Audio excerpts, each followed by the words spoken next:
We're going to kick this off with a single playthrough, but two different tones. One of them is a genuine amplifier, my personal tube amp, which is a Vox AC15. And the other one is the NUX Amp Core. Are they similar? Are they different? And frankly speaking, can you even tell the difference? When it comes to amp modelers, I typically associate them with big bulky units, something like the Kemper, the HX Stomp, the Helix, the Quad Cortex. I mean, they're pretty big compared to something like this. Standard size, like pretty much like an MXR pedal, maybe a little thinner than a Boss pedal. But in here, you have 26 different amps, different cabinets, different mic choices. There's a gate, an EQ section. You have send and return in this tiny little thing. So you would wonder, like, if all the other guys are building big bulky units, how come is NUX building something so small? That begs the question, like, is it going to sound any good? So what I've done is looked at all the different amps in here, and the closest thing I have to what's in here is a Vox AC15, and they have a model in here that is basically based on that. So I figured might as well use the real amp, use what they have in here, compare them sonically. I want to know how it feels under the fingers. So I'm going to use the Crowther Hot Cake, which is really good with a Vox amplifier. I also want to try time-based effects, so delay, reverb. I'm going to be using the send return because my Vox sadly doesn't have one. So the question is, could I leave my amp at home and just bring this to the next gig? Or what if I wanted to use it as a studio amp instead of taxing the CPU and the processors in my computer by having a whole bunch of plugins? Could I just plug this directly in and get great tones?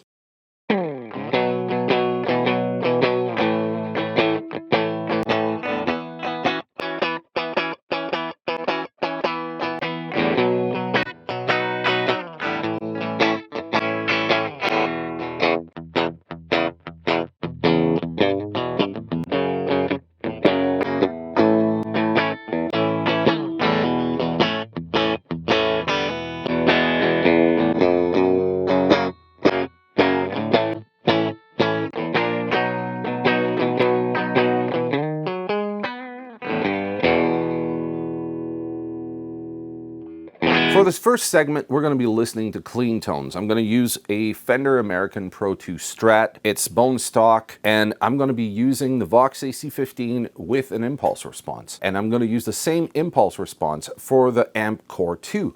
Now, if you want to listen to the stock tones that come out of this, I'm going to have a video coming up where you're going to be able to listen to that. But to equalize any differences between the Vox and the Amp Core Studio, I need to find some way to do that, and because we're in the digital realm, I figured I would use a great sounding third-party IR. That's going to do the trick here. So both of them are going to be using the same impulse response, and any differences you should hear are between the real amp and the modeling that NUX did for the Amp Core Studio. Later on in the video, we're going to be using pedals, overdrive, edge of breakup, but for right now, let's just go with boring old clean tones.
So for segment number 2, we're going for edge of breakup. That's really where the AC15 shines. The question is, does amp modeling get even close to replicating that kind of tone? So that's what we're going to aim to answer for this segment.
Now in this next segment, we're going to try the Crowther Hot Cake with the Amp Core Studio and the Vox AC15. We already know that the Crowther Hot Cake was designed to work well with a real Vox. How does it fare with an amp modeler? According to the literature on the NUX website, this particular model, the Amp Core Studio, is designed to take other pedals well. That technically should mean something like overdrive, distortion, and fuzz. So I'm not going to be going through a whole bunch of pedals here. I'm just going to use that one classic pedal that is easily recommended in the top 5 pedals with a Vox. So let's just go hear what that sounds like, and you let me know in the comments if you think that the Amp Core Studio can take pedals well.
Now this next segment, we're going to be trying out the Amp Core Studio and the Vox AC15 with a time-based effect. If you're well versed with the Vox, you know that it has a spring reverb on board and it has tremolo. As with the Amp Core Studio, there's no reverb, no delay, no flange or modulation, anything, but it does have very handy little effects loop here to the side, which you would think you would have on the Vox AC15, but it looks like Vox hasn't gotten the memo in the last 15 years. People would like an effects loop in that amp, and it doesn't have one. So that might be an advantage for the Amp Core Studio, but let's go listen to that. So the effects are going to go straight into the input of the normal channel on the Vox, but I'm going to be using a handy dandy effects loop in the Amp Core Studio.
Let's circle back to the original question, which was, could I use something like this and replace my real amp for gigs?